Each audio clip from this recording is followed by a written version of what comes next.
Over a controversial rebranding for the city of Florence, brought right to the city council. A live look inside a meeting where council members and the public are demanding answers. Shoals Coroner abruptly resigns before he can face impeachment. Why he was put on the hot seat and how the county government is moving forward until a permanent replacement is named. Thanks for joining us tonight. I'm Nicole Williams. And I'm Dan Schaefer. We want to begin with that Florence City Council meeting getting underway right now. Take a live look inside City Hall now, where questions are being raised about why an out-of-town design firm, Tatum Design, was contracted to do the job, which resulted in a controversial rebranding for the city. Councilmember Jimmy Oliver made a motion to talk about the situation. He wants council to vote on terminating contracts with Tatum Design. Just in the last 10 minutes, we learned a vote on that resolution tied, so it will be brought up again at the next meeting. Way 31 senior reporter Matt Kroschel is in the room right now, bringing your questions directly to city leaders, and we'll check back in with him later tonight for the latest developments. A former Huntsville police officer convicted of murder filed his formal appeal today. This afternoon, we obtained the 69-page document filed with the Alabama Court of Criminal Appeals in William Darby's case. His lawyers asked for oral arguments over what they claim are trial court errors that impacted the verdict. Those alleged errors include the judge's rejections of certain jury instructions, as well as allegations that Darby was deprived of his right to a public trial due to COVID-19 protocols. And Darby is serving a 25-year prison sentence after being convicted last May for the fatal shooting of a suicidal man while on duty. Right now, investigators are on the scene after a large fire in Limestone County. It happened at a business on Highway 53, just south of Cedar Hill Road in Ardmore. It took crews from Huntsville, Ardmore, and Tony all afternoon to put that fire out. We're told the building is an appliance store that was set to open next month. Now the owner says the business is a complete loss. He told us he was inside when a forklift caught fire. He said he tried to put it out, but it got too big. He says he's felt a rush of emotions all afternoon and is already focused on rebuilding. It's going to be very difficult to see my emotions right now because really and truly, it's something that I personally have worked on for years upon years. It's not something that happens overnight. You usually spend around 10 years on something like that. It was something that you kind of spend every dollar you have on it, but then again, in the end, everybody was okay, and we will prevail from this and make sure the public is happy with whatever happens.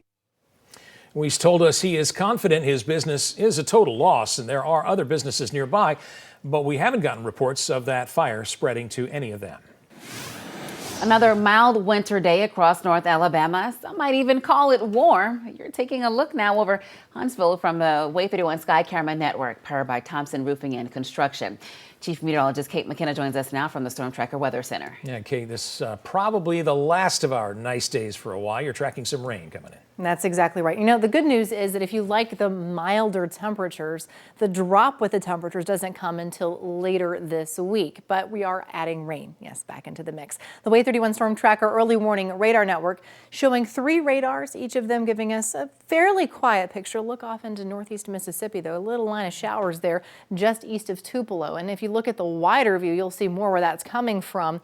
Some steadier rain farther towards the west or closer to the river. But as we go through the rest of tonight, all of us will see rain starting to creep in, and we're waking up to scattered showers across North Alabama tomorrow morning. The temperatures have been on the milder side today. Yeah, low to mid 60s for highs. We even hit the upper 60s in the Shoals. Right now, we have cooled into the 50s. 53 in Huntsville, 55 in Muscle Shoals, 55 in Decatur, 57 in Scottsboro, 56 in Fort Payne. Guntersville, we're at 54 degrees. As we go through tonight, I told you that those rain chances are on the increase as showers start moving back in. Temperatures not really dropping very much. We stay in the lower 50s all night long. Some of us will get as cold as the upper 40s, but by and large, it's well above average for this time of year. I also want to bring to your attention that chance for flash flooding. This is going to be the risk for Thursday. It is higher in the yellow shaded area, but it's still kind of on the lower end of things. Flash flooding will be a possibility, though, as the ground becomes saturated with the rain tomorrow, combined with the rain that we're going to see again on Thursday.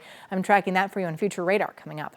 All right, Kate, thanks. You can stay ahead of the weather with the Way 31 weather app. Get live updates, emergency alerts, and access to the Storm Tracker Early Warning Radar Network. The Way 31 weather app is free for Apple and Android devices.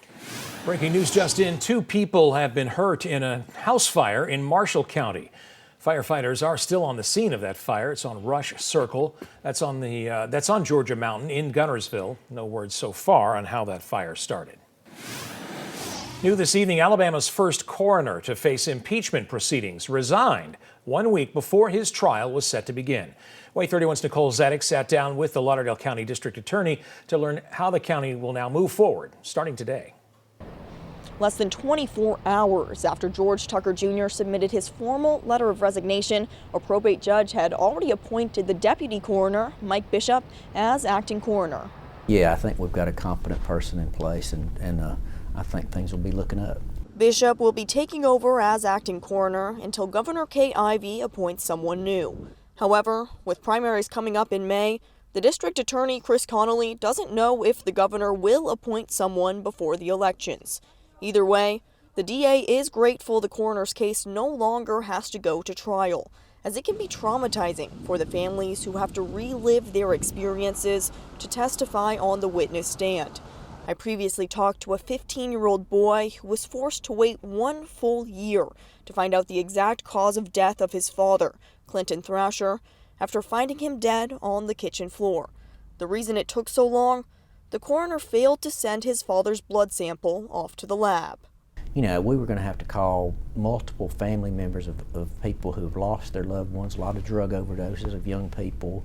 And it's emotionally tolling on people to have to relive that. And then on top of that, essentially being misled by the coroner about the status of tox reports and that kind of thing. So, I'm glad we didn't have to go through it.